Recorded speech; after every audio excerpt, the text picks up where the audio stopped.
Alrighty. Welcome back to The Eminence in the Shadow anime review, episode number 11.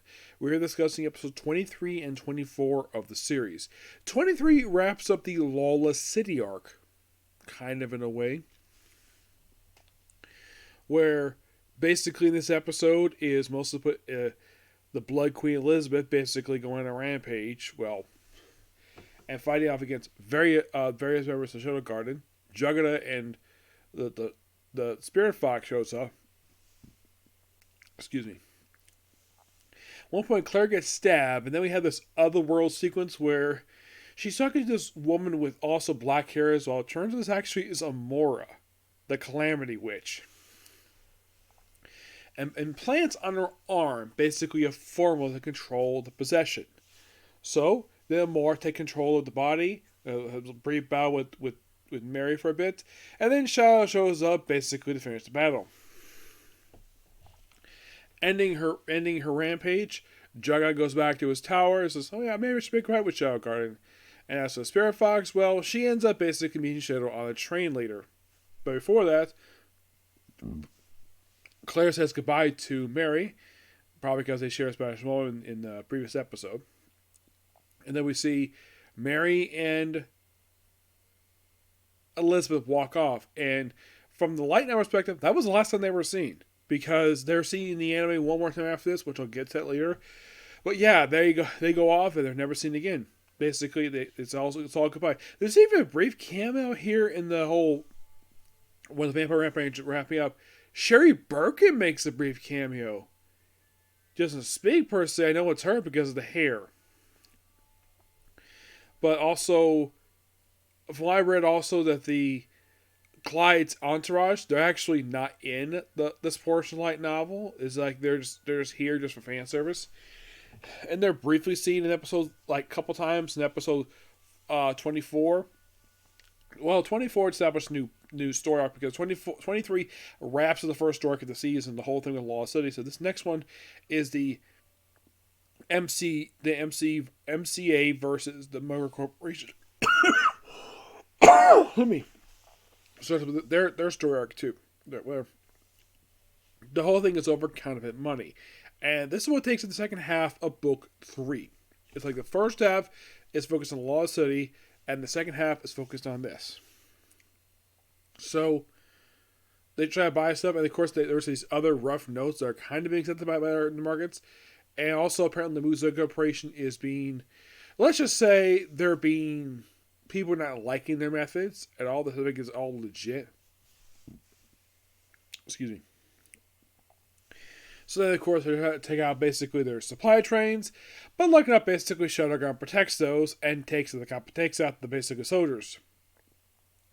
They think basically that this particular group is led by a man by the name of.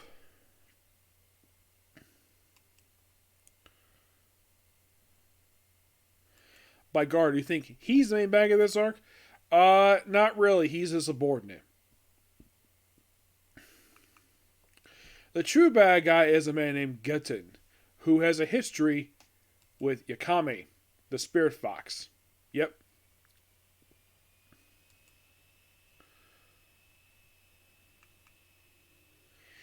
Yeah, so pretty much basically they have a history together. There's a little scar. Also, and this is something that started with this very episode, and in the book, it's not exactly explained really the real purpose of this, where, if you're curious, was there an explanation cut from the anime? No, the book itself doesn't explain this either. Clyde is no longer calling himself Shadow. He's no longer calling himself Super Elite Agent John Smith. In the book, described as an FBI agent. For reasons he decided to assume this, where he wears a suit and basically a mask. No longer show guard, basically is not wearing. He has abandoned the entire for reasons never explained. In the book, they didn't really explain this at all. He talks with Yoriko on the train about the conflict notes, but the man take down the MCA. Well, and also potentially take on the corporations that are actually the front for Shadow Garden.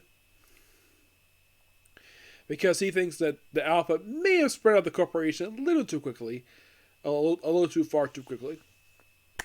So it's like you can see like this episode is a lot of setup for the arc itself. It's mostly put exactly what episode 24 is. It's a good episode. Got to see new characters.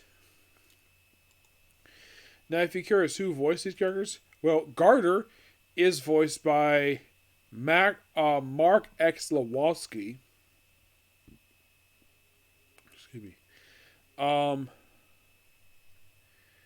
Getson is voiced by Ian St. Clair.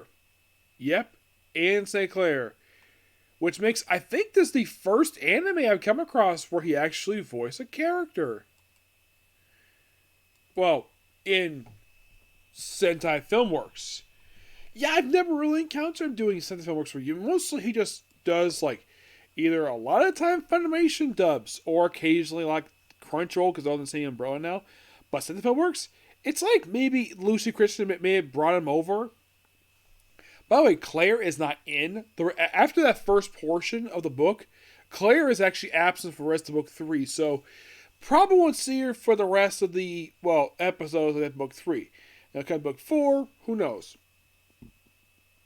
But this definitely is a good start, it's a good start for this next arc. I'm definitely looking forward to it. But the next thing I'm going to cover is, after I cover my review for My Hero Academia, which will be next, we'll review for One Piece. And then afterwards, then I'll resume watching the series. Now, I have roughly 4 more episodes because I'm also covering episode 28, because 27 is technically where they stop adapting book 3. Because book 3 is covered in 7 episodes. 28 is completely original. So I figured I want to end with even numbers, so I want to come back after reading some more books. I basically watch the last 4 episodes, I'll be done. Yep. Excuse me. So yeah, that's it particular view. Stay tuned for my next review, which is going to be, of course, like I mentioned, My Hero Academia. Please be sure to like, comment, subscribe, turn notifications, and do not hit the dislike button. Okay, next video. Bye.